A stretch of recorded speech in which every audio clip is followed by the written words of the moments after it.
l'acteur souhaitait prendre le large.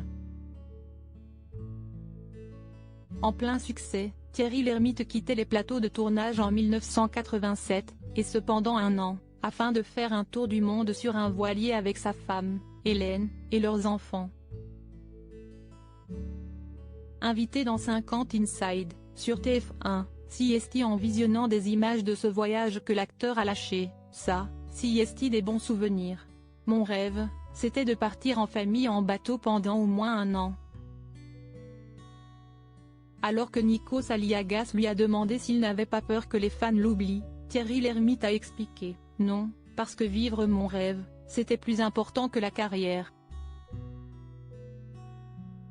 Je suis un garçon raisonnable, mais si je ne l'avais pas été, j'aurais continué.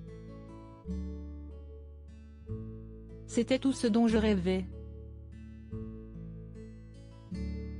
Assurant qu'il aurait pu se passer de la célébrité et du cinéma, l'acteur a glissé « On m'avait prêté le bateau, j'avais des engagements pour rentrer, mais franchement, on était très triste de rentrer. »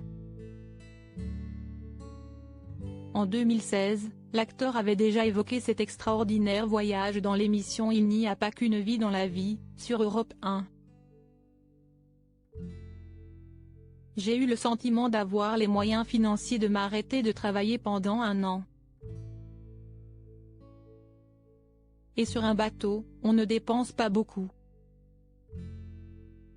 C'était la première fois dans la vie de ma femme qu'elle ne dépensait rien pendant 3 semaines, s'était-il souvenu.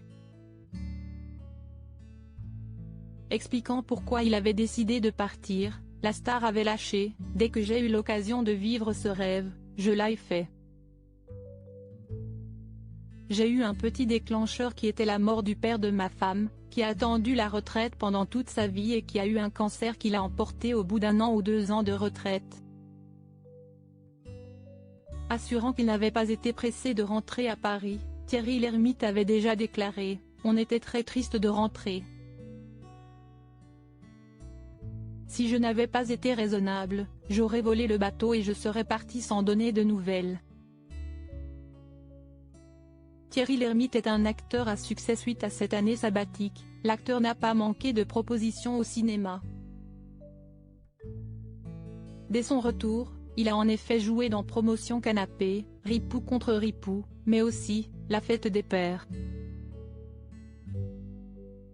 Plus tard, c'est en 1994 que Thierry Lhermitte donnait la réplique à Ludwig Briand dans le film Un Indien dans la ville.